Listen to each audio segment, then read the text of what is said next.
iremos aprender como se formam as ligações químicas, suas características e propriedades. A primeira é a ligação iônica.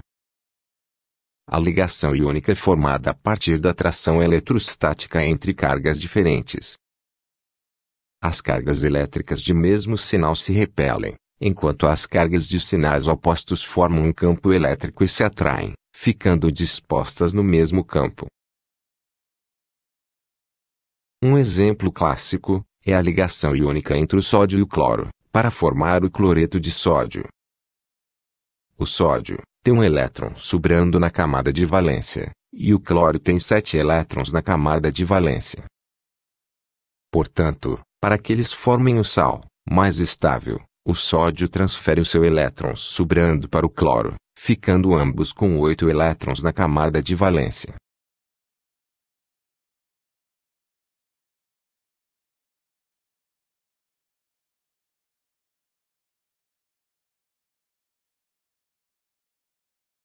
Utiliza-se também a notação de Lewis para representar os elétrons da camada de valência do sódio e do cloro.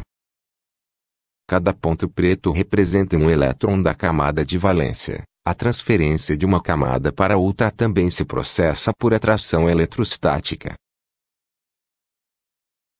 Os íons sódio e cloreto formam um retículo cristalino, unidade de cristal de cloreto de sódio, em uma proporção geométrica de 1:1, como na figura.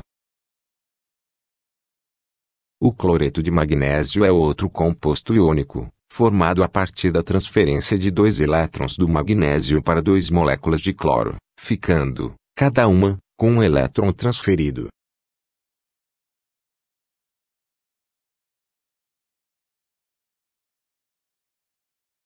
A maioria dos compostos iônicos nas condições de temperatura e pressão ambiente são sólidos.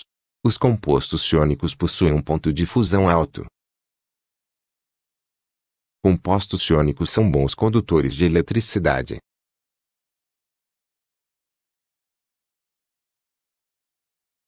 Vamos estudar as ligações covalentes, suas características e propriedades.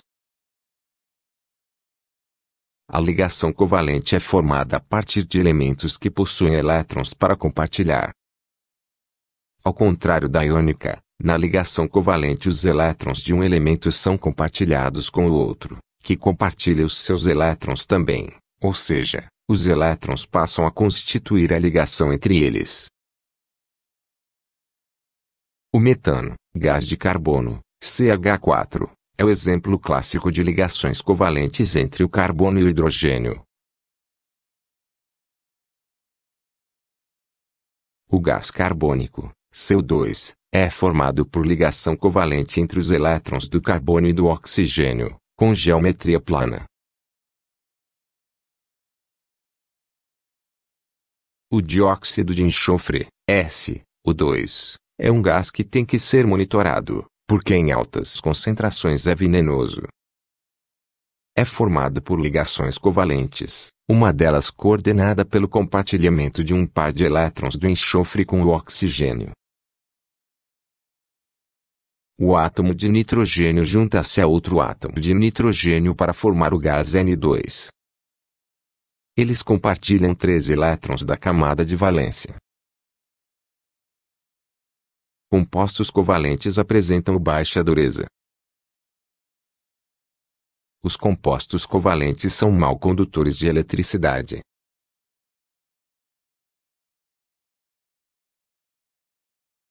Os compostos covalentes podem ser encontrados nos 3 estados: sólido, líquido e gasoso. Vamos estudar algumas propriedades dos elementos e das ligações químicas. A eletronegatividade dos elementos químicos, com base na sua disposição na tabela periódica, aumenta conforme se sobe no mesmo grupo, na mesma proporção que aumenta conforme se caminha da esquerda para a direita nas camadas, por conta do aumento do número atômico e da adição de elétrons.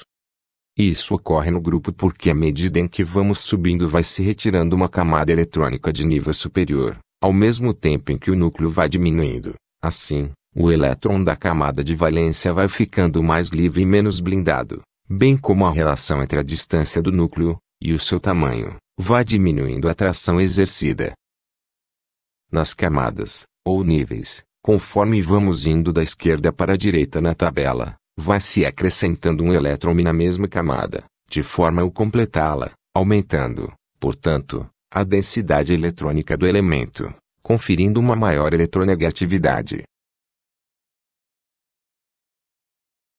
Nas ligações iônicas, a eletronegatividade é bem pronunciada.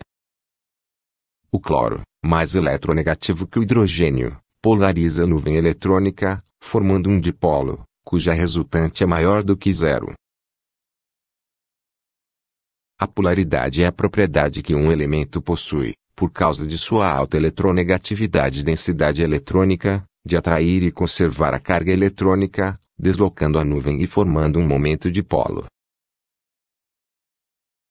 Compostos cuja eletronegatividade se distribui na molécula, de forma que a resultante vetorial seja zero, ou seja, que não formam dipolos, são chamados de compostos apolares. Nos compostos cuja eletronegatividade não se distribui na molécula, de forma que a resultante vetorial seja diferente de zero, ou seja, aqueles que formam dipolos, são chamados de compostos polares.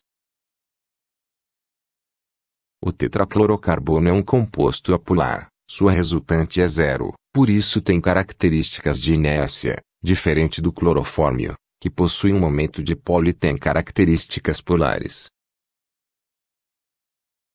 Abaixo alguns exemplos de substâncias polares e apolares.